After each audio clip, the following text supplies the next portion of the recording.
नमस्कार, मी पंजाबतक. आज आहे 29 जून 2025. नगर जिल्ह्यात बऱ्याच ठिकाणी आज पावसाला सुरुवात झालेली दिसत. 29 तारखेला 29 जूनला आज थोडा दिसत, 30ला आणखीन वाढणार आहे.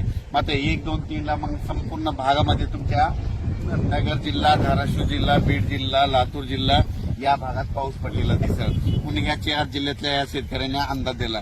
पूर्व विदर्भातल्या शेतकऱ्याला सांगू इच्छितो की पूर्व विदर्भ म्हणजे नागपूर, वर्धा, भंडारा, गोंदिया, चंद्रपूर, यवतमाळ, अकोला, वाशिम, हिंगोली, बुलढाणा, जळगाव या जिल्ह्यातल्या सर्व शेतकऱ्याला सांगू इच्छितो की तुमच्या इकडे 29 जूनला म्हणजे आज तिकडे पाऊस पडणार आहे.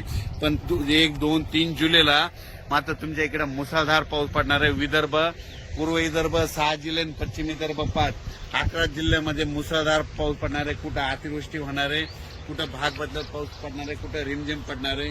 पण सांगायचं झालं तर यवतमाळ जिल्ह्यामध्ये खूप जोरात पाऊस पडणार आहे.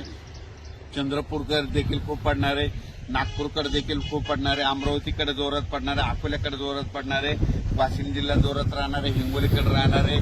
त्याच्यानंतर अकोला, बुलढाणा जास्त राहणार आहे.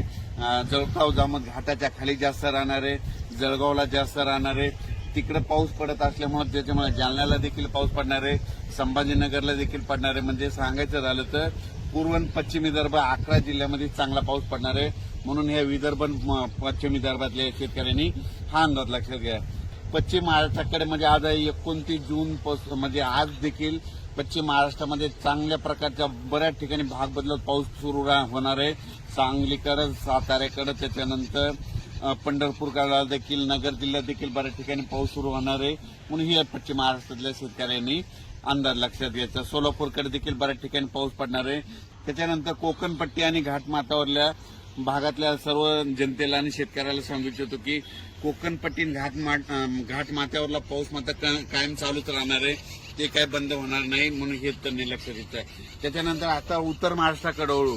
उत्तर महाराष्ट्राकडे सांगायचं झालं तर नाशिक जिल्ह्याकडे जोरदार पाऊस सुरू राहणार आहे. त्यांचा पाऊस काही बंद होणार नाही. म्हणून हा अंदाज त्यांनी लक्षात घ्यायचा. धुळे, नंदुरबार, जळगाव या 40गाव, पारोळा या ठिकाणी देखील ह्यामध्ये 29 आजपासून 29 जून पासून तर 3 जुलैपर्यंत जोराचा पाऊस राहणार आहे. म्हणून हे अंदाज लक्षात घ्यायचा. ते 29 पासून तर 3 जुलैपर्यंत गुजरात, मध्य प्रदेश आणि राजस्थानकडे पाऊस पडत असल्यामुळं त्याचा असर आपल्या महाराष्ट्रावर उभी होणार आहे. म्हणून हे त्यांनी लक्षात घ्यायचं. पण राज्यात याच्यानंतर तुम्हाला सांगू इच्छितो की 5 जुलै, 6 जुलै आणि 7 जुलै दरम्यान परत राज्यामध्ये पाऊस भाग बदलत येणार आहे. म्हणून हे लक्षात घ्यायचं. त्याच्यानंतर 10 जुलै ते 15 मध्ये देखील राज्यात पाऊस असणार आहे. म्हणजे सांगायचं झालं तर राज्यात असा एकदम 1 महिन्याचा, 15 दिवसाचा, 20 दिवसाचा खंड पडणार नाही. पाऊस येतच राहणार. आज ह्या भागात राहिला तर दुसऱ्या भागात राहील. पण राज्यात पाऊस कंटिन्यू चालूच राहणार आहे. अचानक वातावरणात बदल झाला तर लगेच एक मेसेज